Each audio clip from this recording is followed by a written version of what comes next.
જાય તો હપકણ થઈ જાય, સિટીમાં જાય દીકરાનું હપકણ થાય ને પછી કહે છે લગ્ન કરો એટલે જમીન વેચી નાખે, વાડીઓ વેચી નાખે, જે હોય વેચી નાખે ને પછી જાય સિટીમાં, પણ અહીંયા પણ હપ્તા ભરતા થઈ જાય, પછી ઘરનો નો રહ્યો ને ઘાટ નો રહ્યો. આવું ન કરશો.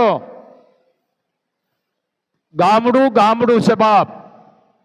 કોરોનામાં ગામડા એ તમને હંગરા છે. આ ગામડાની તાકાત છે. ભલે તમે વિદેશ જાઓ પણ વાહે હાવ મેથીના કેરા જેવું ન કરો. જમીનું પ્લોટું વેચી વેચી અને અહીંયા વિદેશમાં જઈને પછી અહીંયાથી બહાર કાઢે છે. અહીંયા આવે પછી ક્યાં રહેવું, ક્યાં? કારણ કે હતું તમે વેચીને આવી ગયા.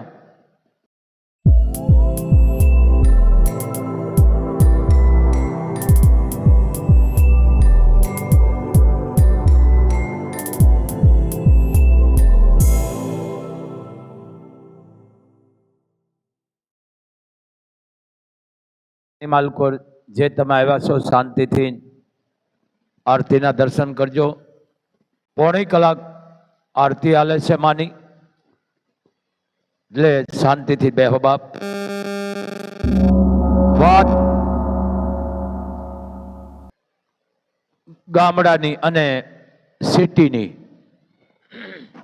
આ બધા ઉપાડા લીધા છે ને વિદેશના, એની ઉપરથી વાત આવે છે. પછી ઘરના નથી રહેતા અને બહારના નથી રહેતા. સમજી ગયા ને? આગે જાય બુડી જાય, નોરા રહીએ તો તરીસારી, એના જેવું છે બધું. આ બહારના જે ઉપાડા લીધા છે એના માટેનું એક છે. આ કાયમ માટે ગવાણતું આવે છે.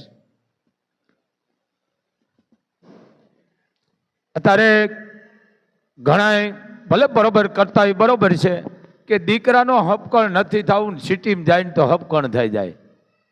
સિટીમાં જાય દીકરાનું હપકણ થાય ને પછી કહે છે લગ્ન કરો એટલે જમીન વેચી નાખે, વાડીઓ વેચી નાખે, જે હોય વેચી નાખે ને પછી જાય સિટીમાં, પણ અહીંયા પણ હપ્તા ભરતા થઈ જાય, પછી ઘરનો નો રહ્યો ને ઘાટ નો રહ્યો. આવું ન કરશો.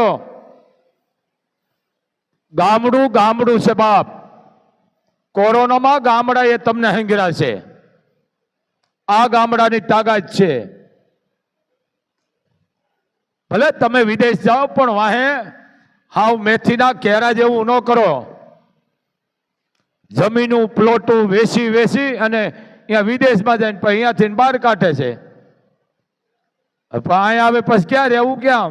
કારણ કે હતું તમે વેચીને આવી ગયા. એટલે આને શું કહેવાય?